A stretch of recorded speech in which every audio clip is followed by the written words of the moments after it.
राष्ट्रीय लोक जनशक्ति पार्टी के राष्ट्रीय अध्यक्ष पशुपति पारस ने प्रेस वार्ता कर राज्य सरकार और सीएम नीतीश कुमार पर जमकर निशाना साधा। उन्होंने कहा कि बिहार में लगातार आपराधिक घटनाएं बढ़ रहे हैं, लूट खसोट, महिलाओं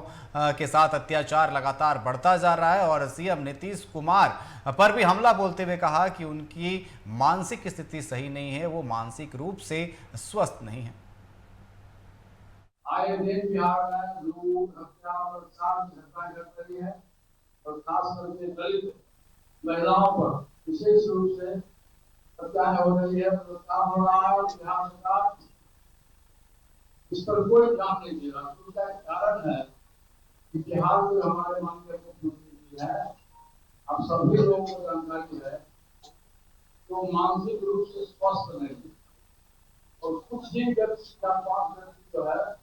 वो बिहार का शासन सत्ता भागीदारी है और चलाना। तो पशुपति पारस के इस बयान पर चर्चा करने के लिए हमारे साथ पटना से संवाददाता राजीव कमल लगातार हमारे साथ बने हुए, हम उनका रुख करेंगे। राजीव, जिस तरीके से अपनी ऐसा नहीं लग रहा है कि चुनावी साल है, अपनी जमीन तलाशने में जुटे हुए हैं, कहे कि ज्यादा कोई तवज्जो देता हुआ नजर नहीं आ रहा है पशुपति पारस को, इसलिए इस तरीके की बयानें दे रहे हैं कि बिहार में आपराधिक घटनाएं बढ़ रही है, तमाम चीजें बढ़ रही है। ये ऐसा नहीं लग रहा कि पुरानी बात ही होगी, लगातार रिपीट में चल रहा है कि नीतीश कुमार की मानसिक स्थिति सही नहीं है, वो मानसिक रूप से स्वस्थ नहीं है।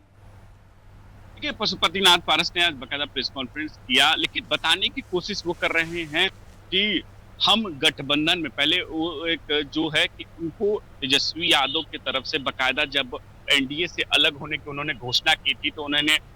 तेजस्वी यादव से जाकर मुलाकात की, लालू प्रसाद यादव से मुलाकात की, लेकिन जब महागठबंधन की बैठक और इंडिया गठबंधन की बैठक हुई उसमें एक तरीके से उनको तवज्जो नहीं मिला और तवज्जो नहीं मिला उसके बाद वो बिहार सरकार पर आरोप लगाते हैं, केंद्र सरकार पर आप लोग। आज उन्होंने ये भी कहा कि हम एनडीए से अलग हो चुके हैं, हम तेजस्वी यादव से बात कर रहे हैं, तेजस्वी यादव से हमें एक तरीके से आशा है कि हम 2025 जो विधानसभा चुनाव होने उनमें साथ लड़ेंगे। लेकिन उन्होंने एक तरीके से नीतीश कुमार पर हमला बोला और कहा कि जो लॉ एंड ऑर्डर की स्थिति है और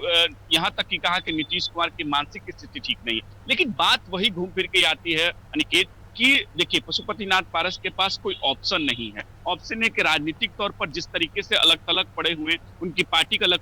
पड़ी हुई है कि वो जानते हैं कि उनकी वोट बैंक की स्थिति ऐसी नहीं है कि कोई भी गठबंधन उनको जो वो मांग रहे हैं वो दे पाए, वो चाहे एनडीए हो या महागठबंधन हो, तो दोनों तरफ से एक तरीके से तवज्जो नहीं मिल रही है। साफ तौर पर यही है कि अनिकेत कि जो बात एनडीए ने पहले ही इनको जब लोकसभा में इनको अलग कर दिया कि चिराग पासवान के पास वो वोट बैंक है, वो एनडीए जानती है, इसीलिए उनको अपने पाले में और अपने साथ जिस तरीके से लोकसभा में उनकी एक तरीके से जो 100% का स्ट्राइक रेट है चिराग पासवान का, वो भी वो जानते हैं। जिस तरीके से चिराग पासवान का वोट बैंक फैन फॉलोइंग और जो उनका बढ़ रहा है एक तरीके से वर्चस्व कह ले कि बिहार की राजनीति में, वो अपने कद को जानते हैं। तो पशुपतिनाथ पारस को कहीं ना एनडीए ने पहले ही साइडलाइन कर दिया है। अब वो चाहते हैं कि तेजस्वी यादव के साथ मिलकर वो चाहते हैं कि महागठबंधन में चले जाएं, लेकिन वहां भी 4 बैठकें होने तक पशुपतिनाथ पारस को न इनवाइट किया गया,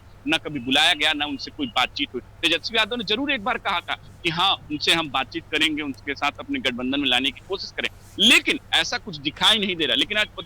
पशुपतिनाथ पारस ने एक बार फिर दोहराया कि नहीं, हम तेजस्वी यादव के साथ हमारी बातचीत होगी और आगे हम उनके साथ गठबंधन 2025 में चुनाव साथ में लड़ेंगे। अब देखना होगा कि इस पर तेजस्वी यादव क्या आगे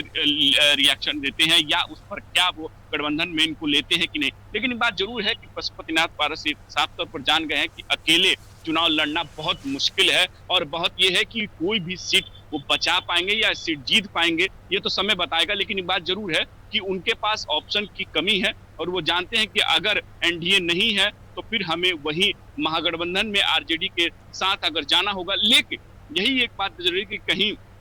आरजेडी इनको कितना सीट दे पाती है ये तो अब समय बताएगा। लेकिन ये बात जरूर है कि जिस तरीके से महागठबंधन में सीटों की डिमांड है वहां कैसे फिट बैठेंगे पशुपतिनाथ पारस, ये अब